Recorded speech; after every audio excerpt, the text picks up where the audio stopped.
The most interesting case study in modern direct-to-consumer history didn't come from Silicon Valley, a flashy tech founder, or someone sitting behind 3 monitors optimizing spreadsheets. It came from a guy who can't use a computer, started with almost nothing, and built a brand that went from zero to over $1 million a month in less than 12 months, spending roughly $5,000 a day on ads and doing most of it from his phone. When people hear that, they usually think there's some hidden trick, some secret funnel, some unfair advantage. But the truth is far more uncomfortable than that. This story works precisely because there was no shortcut, just relentless focus, painful decisions, and an obsession with product and execution that most founders simply aren't willing to endure. When Abraham started talking about his background, the first thing that stood out wasn't confidence. It was honesty. He didn't pretend to be some prodigy or genius entrepreneur. He said it straight. He's dyslexic. He can't use a computer. He struggles with emails, basic admin, and the systems most people take for granted. So employment was never really an option.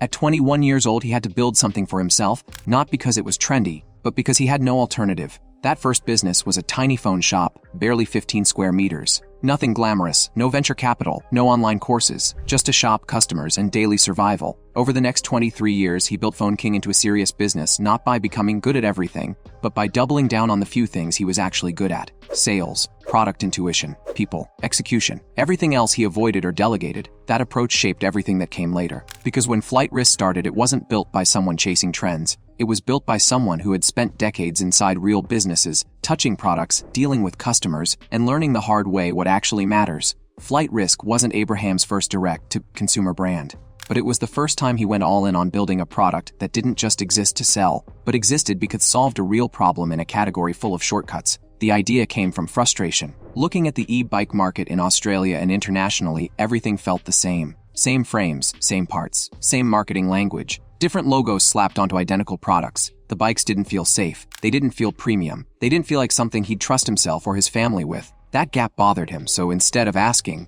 "What's selling?" he asked, "What's missing?" Safety, technology, identity, pride and ownership. And that's where most founders would still stop. They'd sketch something, send a few Alibaba messages, and call it innovation. Abraham did the opposite. He went to China. Not once, not twice, but every 4 to 6 weeks for over a year and a half. 2 to 3 weeks at a time. Living in factories, sitting with engineers, learning how things were actually built, watching failures happen in real time, fixing them on the ground. At one point, he moved his family to Thailand for 10 months just to eliminate distractions and prepare himself mentally and physically for what he knew was coming. He trained, changed his health, isolated himself. Not because it was romantic, but because he understood that the product he wanted to build would demand more than casual effort, and it did.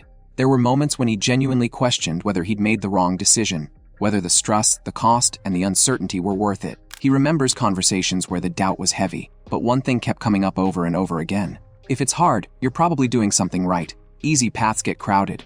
Hard paths get ignored. The hardest decision came after launch. Flight Risk entered the market with 1,000 bikes. The product looked incredible. The branding was bold. The technology was supposed to be a game changer. GPS tracking, app integration, real safety features. On paper, everything was perfect. Then it failed. The GPS didn't work. Bikes were being stolen. Customers were angry. And the factory supplying the tech was one of the most reputable in the world, producing components for brands like Mercedes, Audi, and Volkswagen. All the signs pointed to safe choice. And yet, it wasn't. At that moment, Abraham faced a decision that defines real founders. Remove the technology and sell a normal bike like everyone else. Or stop everything and fix the problem properly. Most people would choose the first option. It's cheaper, faster, less risky in the short term, but it also kills differentiation. So Flight Risk stopped production completely for 6 months. No new bikes, no new revenue.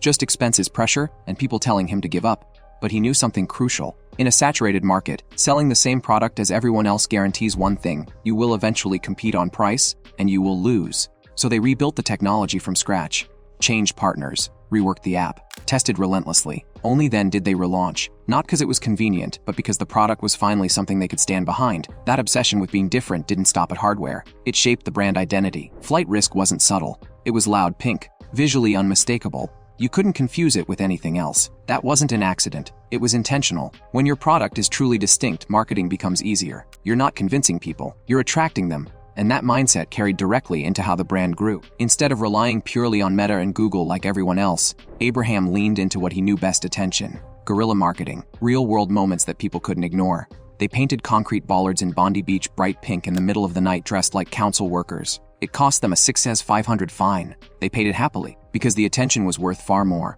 Stickers started appearing on shared e-bikes around the city.